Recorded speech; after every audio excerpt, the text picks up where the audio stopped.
కాలేజ్‌లో నిమజ్జనం అంటే మామూలుగా ఉండదసలు. బట్ ఈసారి చాలా అంటే చాలా తక్కువ క్రౌడ్ ఉంది. ఔట్ ఆఫ్ 100%లో 20-30% క్రౌడ్ మాత్రమే ఉంది. నేను షాక్ అసలు. ద రీజన్ ఏంటంటే నా జూనియర్ ఒక అబ్బాయి చనిపోయిండు. సో, దానికోసం అని చెప్పేసి ఎవ్వరు రాలే. సెలబ్రేషన్స్ కూడా చేయకూడదు అనుకున్నారు ఎక్కువ. సో, నార్మల్‌గా పెట్టినందుకు హ్యాపీగా తీయాలి కాబట్టి నిమజ్జనానికి పంపిస్తుర్రనమాట.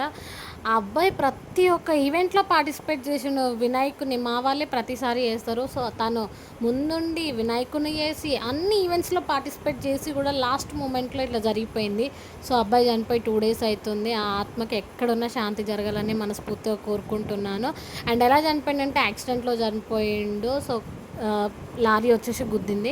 మనం ఎప్పుడైనా పర్ఫెక్ట్‌గా ఉంటాం అనుకుంటాం కానీ ఆపోజిట్ పర్సన్ పర్ఫెక్ట్‌గా ఉంటాడని అయితే ఎప్పుడు కూడా అనుకోలేము మనం.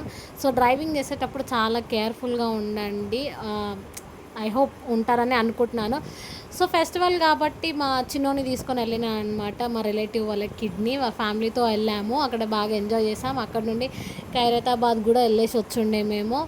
సో, ఏం తోయలేదు. ప్రతిసారి ఉన్నట్టు కూడా ఏం లేదు. బట్ ఎనీవే వాళ్ళని తీసుకొని వెళ్ళొచ్చు. చిన్నోడు కొద్దిసేపు ఎంజాయ్ చేసిండు. మా ఫ్రెండ్స్ అందరూ ఆడిపిచ్చిర్రు. మంచిగా ఆడుకున్నాము. డ్యాన్స్ అంటే పెద్దగా అసలు ఎయ్యలేదు ఈసారి. ఏం కూడా వేయలే. మా క్లాస్మేట్స్ కూడా చాలా తక్కువ వచ్చుండే. సో, నెక్స్ట్ వేళ కలుద్దాం. Bye guys.